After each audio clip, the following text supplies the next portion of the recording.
Deputy Speaker. Of course, Israel is an important security, trade and democratic partner, but that doesn't give it a blank check. The fact is that 13,000 children have been killed, 25,000 have been injured, maimed, wounded, orphaned, some of them. And for many years, I've been in this House 20 years, I have supported Israel pretty much at all costs, quite frankly. But today, I want to say that I got it wrong.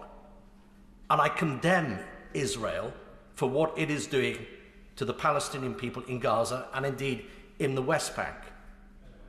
And I'd like to withdraw my support right now for the actions of Israel, what they are doing right now in Gaza. Of course the hostages should be released. Of course that Israel has the right to exist. Of course the Israeli people, the Jewish people should have the right to live in peace. But so do the Palestinian people. And I've said it before and I'll say it again, that the life of a Palestinian child is as precious as the life of a Jewish child.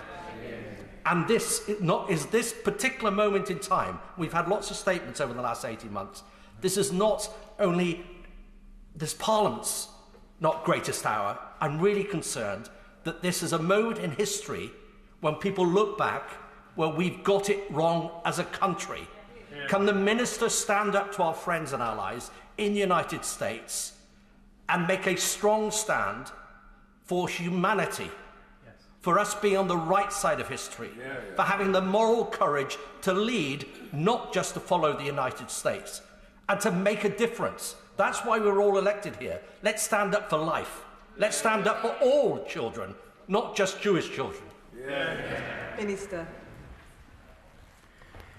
Madam Deputy Speaker, that was a very powerful intervention, and I won't linger long in the answer other than to say I hear his words and I feel their force, and I will, of course, endeavour to stand up on the international stage and here in this dispatch box equal to the strength of some of these contributions.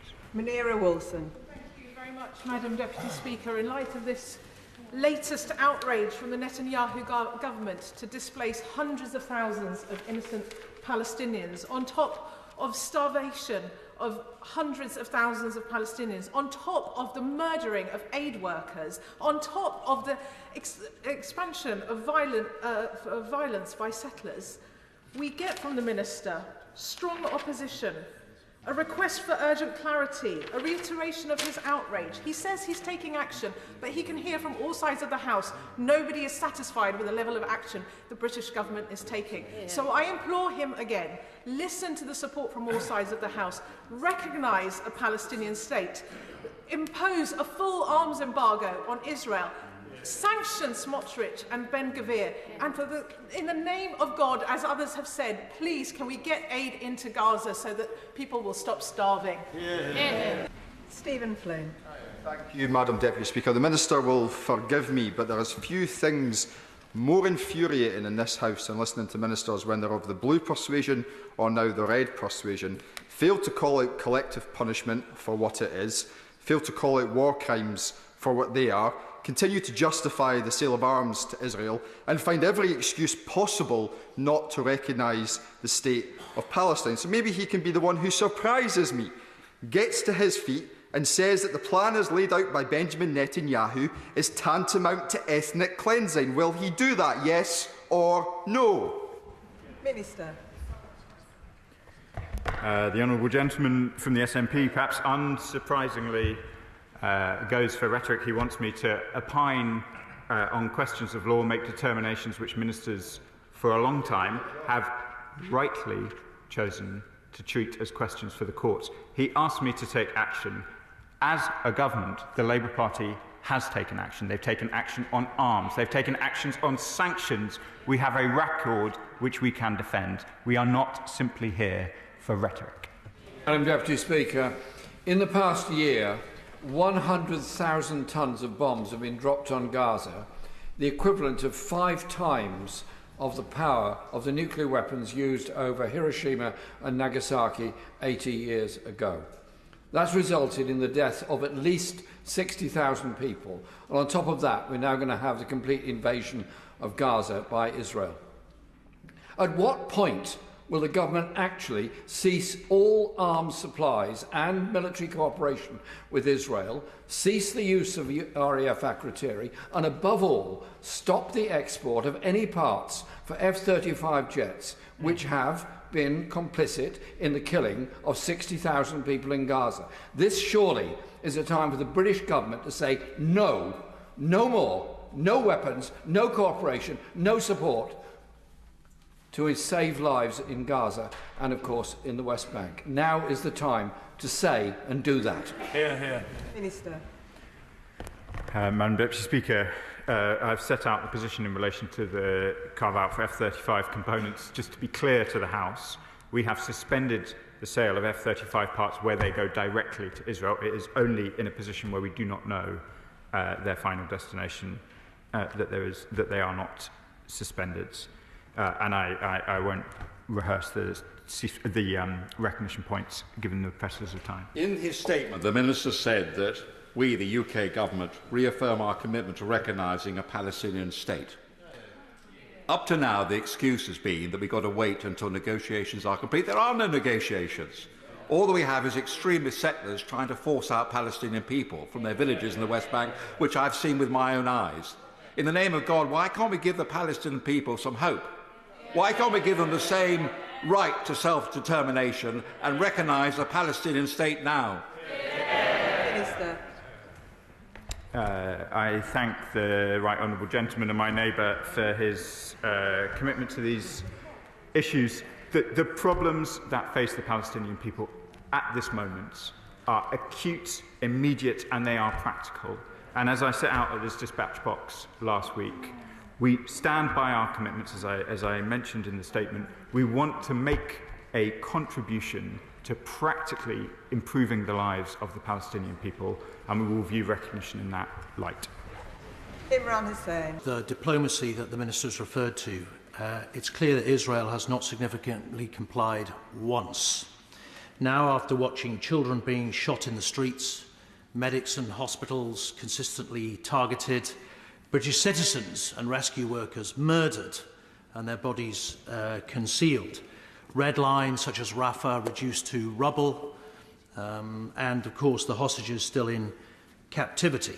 We now learn from a government minister, an Israeli government minister, that Gaza is to be entirely destroyed, and we're watching the live streaming starvation of an entire people. Now, the minister talks about his anguish, and I know it's genuine, but can he not see what the majority of the House can see, that he's facing a catastrophic failure of government policy, for which the Palestinians and the Israelis and the rest of us may well pay a heavy price for many years to come? He's an intelligent man. Can he not see the moral and tactical case for a change in strategy that might bring about peace? For more than a year and a half, we've witnessed a genocide being live streamed on our screens. We've seen children in Gaza being blown apart by Israeli bombs, infants wasting away from Israel's imposed starvation, and now Israel is proposing a full invasion and occupation of the entire Strip. The Israeli government is making a mockery of international law, and we are enabling it. It's not enough for the UK government just to condemn the Israeli government. When will our government end all arms sales to Israel and implement trade sanctions? We cannot be asking in years to come, what did we do to prevent a genocide, and for the answer to be not enough. Marcia de Cordova. Thank you, Madam Deputy Speaker. I was clearly eager to come in. The Israeli government's plan to expand its military operation in Gaza and displace its population speaks volumes about the effects of their impunity to break international law, to cut off food and medical supplies, to starve a population, to kill tens of thousands of civilians. And I suppose my question to the Minister really is, what will he be doing to end Israel's impunity in terms of the way they are acting, and when will he finally act to sanction those Israeli ministers, apply a full arms embargo, ban all settlement goods, and most importantly, to recognise Palestine? Minister. I thank my honourable friend for her important questions.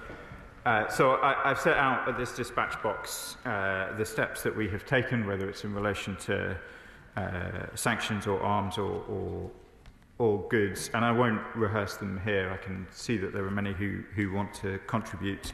And as you would expect, I won't comment on further sanctions. She asks the question which I know is on the lips of so many in this House about recognition.